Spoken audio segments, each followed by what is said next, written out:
नमो भगवते वासुदेवाय नमः। ओम नमो भगवते वासुदेवाय नमः। ओम नमो भगवते वासुदेवाय नमः। श्री कृष्ण पादारविंदार्पणमस्तु।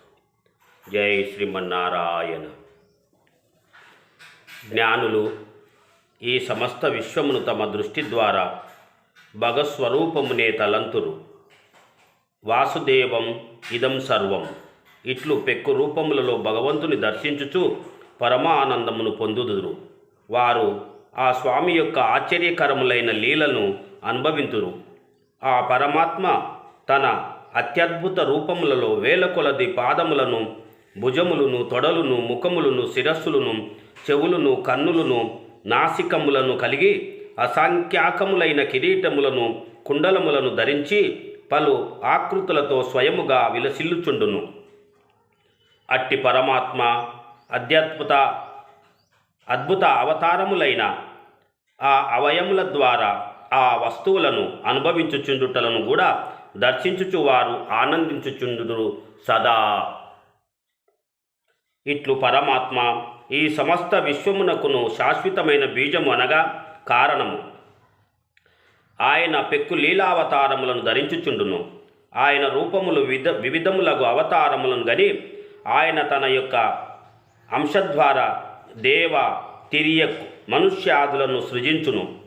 ఆయన యొక్క సంకల్ప మాత్రముననే అనంతకోటి బ్రహ్మాండములను సృష్టించి జరుగును. ఆ స్వామి అనంతుడు, వర్ణింప నలవిగానివాడు. ఆ దేవదేవుడే మొట్టమొదట సనక, సనంద, సనాతన, సనత్ కుమారులను అను పేర్లతో నలుగురు బ్రాహ్మణులుగా అవతరించి అఖండ బ్రహ్మచర్యమును ఆచరించెను. శ్రీమన్నారాయణుడే సనక, సనంద, సనాతన, సనత్ కుమారులుగా విష్ణు అంశంతో అవతరిస్తారు. అనంతరము లోక కళ్యాణార్థమై సమస్త యజ్ఞములకును స్వామి అయిన ఆ పరమేశ్వరుడు రసాతలమున మునిగియున్న పృథ్వీని ఉద్ధరించుటకై యజ్ఞ వరహ రూపమును గ్రహించెను. తదుపరి వరహ రూపమును శ్రీ మహావిష్ణువు భూతలమును పైకి తీసుకురావడానికి ఈ వరహ రూపమును ధరించెను. ఇది ఆయన రెండవ అవతారము. శ్రీహరియే మూడవ అవతారమైన శ్రీ నారద మహర్షి వారి రూపమును దాల్చి శాశ్వత తంత్రమును, నారద పాంచరాత్రమును లోకములకు ఉపదేశించెను. స్వామివారు మరి నారద రూపము కూడా శ్రీ మహావిష్ణువే అని వేదములు, పురాణములు తెలుపుచున్నాయి. శ్రీ మహావిష్ణువు 22 అవతారములు దాల్చినట్టుగా మనకు వేదములు ఘోషించుచున్నావి. మూడో అవతారము శ్రీ నారద మహర్షి. 4వ అవతారము నిష్కామ కర్మల ద్వారా కర్మబంధముల నుండి ముక్తి లభించు మార్గమును ఇందు వర్ణింపబడినది. అనంతరము ఆ స్వామి ధర్ముని పత్ని అయిన మూర్తి అందు నరనారాయణ ఋషులుగా అవతరించిరి.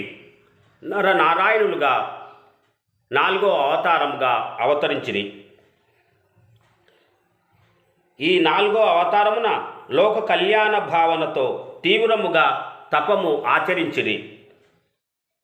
ఈ తపస్సు మనస్సునకును, ఇంద్రియములకును, సంయమనకును గూర్చి అంతఃకరణ ప్రశాంతిని కలిగించును.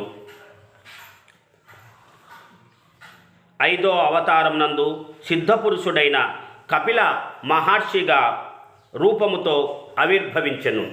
శ్రీ మహావిష్ణువు తరువాత కపిల మహర్షిగా 5వ అవతారముగా అవతరించెను. ఈ అవతారమున కాలక్రమమున లుప్తమైన సాంఖ్యాశాస్త్రమును లోకమునకు వర్ణించెను. ఇందు తత్వములను నిర్ణయించునట్టి ఈ శాస్త్రమును అసురి అను బ్రాహ్మణునకు ఉపదేశించెను. ఇక 6వ అవతారమైన అత్రి మహర్షి ద్వారా అనసూయదేవి యందు దత్తాత్రేయుడుగా జన్మించెను. స్వామివారి శ్రీమన్నారాయణమూర్తి అవతారమైన ఆరవది దత్తాత్రేయుడిగా ఈ ధరణిపై అవతరించెను. ఆ మహాత్ముడు ఈ అవతారమున అలర్కుడు, ప్రహ్లాదుడు మొదలగు వారికి అన్వీక్షికి అను విద్యను, బ్రహ్మజ్ఞానమును ఉపదేశించెను. 7వ అవతారమున రుచి అను ప్రజాపతి వలన అతని భార్యయగు అకూతి యందు యజ్ఞుడు అను పేరుతో అవతరించెను. మరి శ్రీమన్నారాయణుడు 7వ అవతారము యజ్ఞుడు అను పేరుతో అవతరించెను. ఇతడు తన పుత్రులైన యాముడు మొదలగు దేవతలతో కూడి స్వయంభూ మన్వంతరమును రక్షించెను. 8వ అవతారమునందు శ్రీ మహావిష్ణువు నాభి అను రాజునకు మేరుదేవి అను అతని భార్య యందు ఉరుక్రముడు ఋషభదేవుడు అను పేరుతో ఆవిర్భవించెను. శ్రీ మహావిష్ణువు 8వ అవతారము ఋషభదేవుడుగా ఆవిర్భవించెను. ఈ అవతారమున ఆ మహాత్ముడు పరమహంస మార్గమున తన ఆచరణల ద్వారా చూపించెను. ఇది సకల ఆశ్రమముల వారికి ఆదరణీయమైనది. ఓ బ్రాహ్మణోత్తములారా, 9వ అవతారమునందు ఋషీశ్వరులు కోరగా పృథు చక్రవర్తి అయి పృథ్వీ నుండి సమస్త ఓషధులను పితికెను. అందువలన ఈ అవతారము మిగుల శుభప్రదమైనదిగా పరిగణింపబడినది. ఈ సకల చరాచర సృష్టిలో పృథ్వీ అందు ఓషధి రూపమున ధన్వంతరిగా శ్రీ మహావిష్ణువు అవతరించెను. ఇప్పుడు మనకి ప్రపంచంలో ఆయుర్వేదికు చెట్ల మూలికలతో తయారు చేయనటువంటి ఈ ఔషధాలన్నీ శ్రీ మహావిష్ణు యొక్క అంశంతో ధన్వంతరి రూపమున అవతరించెను. ఇది స్వామివారి యొక్క 9వ అవతారము. రాక్షస మన్వంతర అనంతరమున ముల్లోకములను సముద్రమున మునిగిపోవుచుండెను. అప్పుడు శ్రీ మహావిష్ణువు 10వ అవతారమైన మత్స్య రూపమున అవతరించెను. 10వ అవతారము శ్రీ మహావిష్ణువు మత్స్యావతారముగా అవతరించెను. అప్పుడు రాబోవు మన్వంతరాధిపతి అయిన వైవస్వతవును పృథ్వీరూప నావపై కూర్చుండజేసి అతన్ని కాపాడెను. దేవతలను దైత్యులను అమృతము కొరకు క్షీరసాగరమును మదించుచుండగా శ్రీహరి 11వది అగు కూర్మావతారము తన వీపుపై ఆ మందర పర్వతాన్ని మోయుటకై కూర్మావతారముగా 11వ అవతారము ధరించెను శ్రీమన్నారాయణమూర్తి. 12వ అవతారమున ధన్వంతరి రూపమున దాల్చి శ్రీహరి అమృతమును తీసుకొని క్షీరసముద్రములో ప్రకటితుడయ్యను.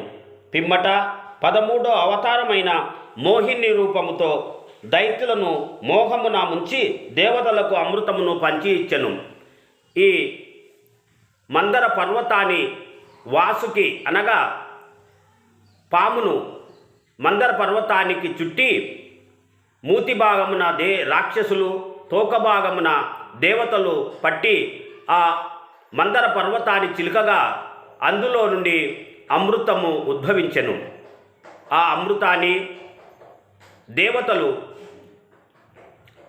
అపహరింతుడనే ఉద్దేశముతో శ్రీ మహావిష్ణువు మోహిని అవతారము దాల్చెను. ఈ మోహిని అవతారమే శ్రీ మహావిష్ణువు అంశము. అది 12వ అవతారముగా పరిగణింపబడినది. 14వ అవతారమున శ్రీ మహావిష్ణువు నరసింహుడుగా అవతరించెను. హిరణ్యకశపుని సంహరించుటకై శ్రీ నరసింహావతారము అనగా నర మృగరూపమున ధరించి హిరణ్యకశపుని సంహరించెను. అప్పుడు మిగుల బలిశాలియగు రాక్షసుడైన హిరణ్యకశపుని వక్షస్థలమును చాపల్లలు నాడు గడ్డిపోచల వలె తన నఖములతో గోల్రతో అవలీలగా చీల్చివల్చెను. శ్రీహరి 15వది రామావతారమున వామనావతారమున బలిచక్రవర్తి యొక్క యజ్ఞశాలను ప్రవేశించి 3 అడుగుల నేలను దానముగా అడిగెను. ఆ నెపముతో ఆ ప్రభువు ముల్లోకములను ఆక్రమించి స్వర్గరాజ్యమును మరల దేవతల వశము గావించెను.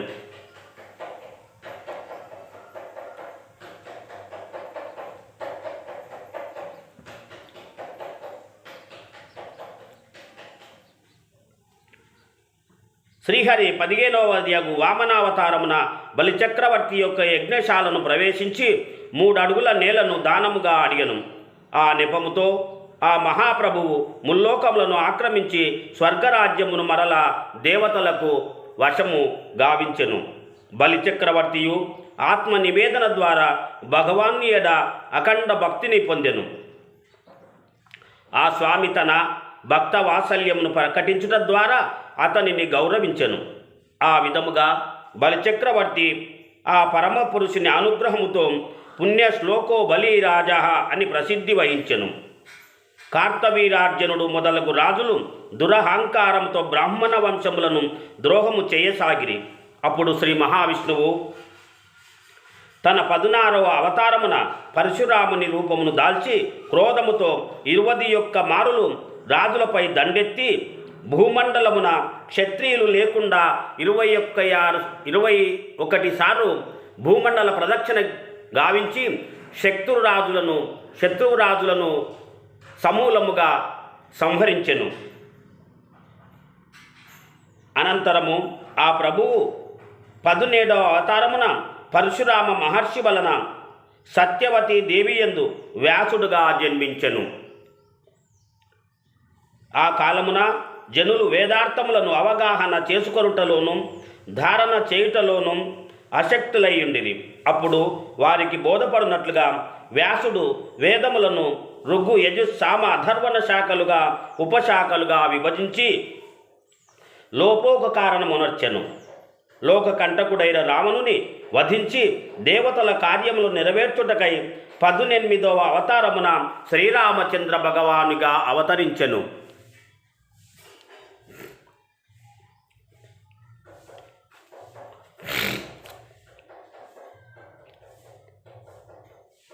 శ్రీరామచంద్రుడు భగవాన్గా పేరుతో క్షత్రియుడుగా జన్మించెను. అనంతరము సేతుబంధనము, రావణ వధ మొదలగు అలౌకిక వీరకృత్యములను నెరిపెను. నేటికి జనులు ఆ లీలలను కీర్తించుచు దైవభక్తి పరిపూర్ణులై పరమపదమును పొందుచున్నారు.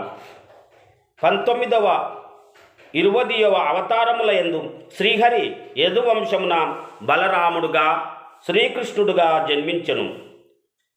ఆ అవతారములయందు పెక్కు అద్భుత లీలను ప్రకటించి భూభారమును తొలగించెను శ్రీ మహావిష్ణువు శ్రీమన్నారాయణమూర్తి. కలియుగము ప్రారంభమైన పిదప భగవానుడు దేవతల శత్రువైన దైత్యులను సమ్మోహపరచుటకై కీకట భూములయందు మధ్య గయ అను ప్రవేశమునందు మగధ బీహార్ అజనయను ఆమెకు పుత్రుడుగా జన్మించగలడు. అది బుద్ధావతారముగా వాసికెక్కెను.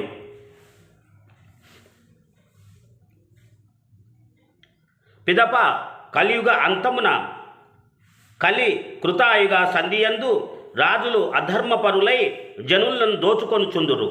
అప్పుడు జగద్రక్షకుడైన భగవానుడు విష్ణుయశుడు అను బ్రాహ్మణునకు పుత్రుడై కలికి అవతారం పేరుతో అవతరించి ఈ ముష్కలను రూపుమాపును.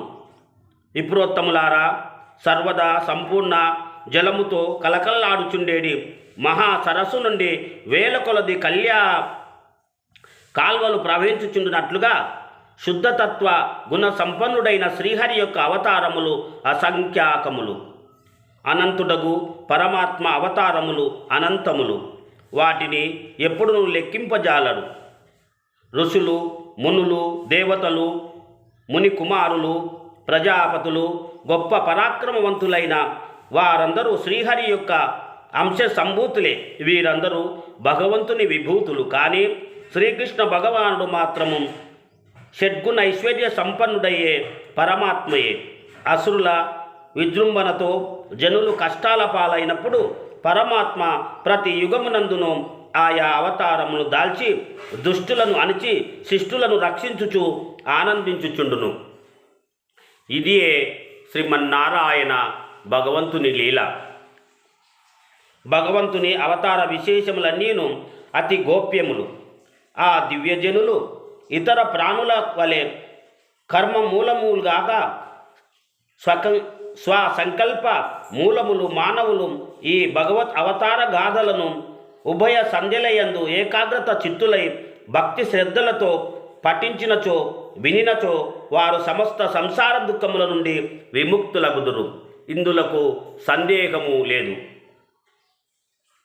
సచ్చిదానంద స్వరూపుడు పరబ్రహ్మ పరమాత్మ యొక్క నిజ స్వరూపము పూర్తిగా అలౌకికము, నిర్గుణము, నిరాకారము.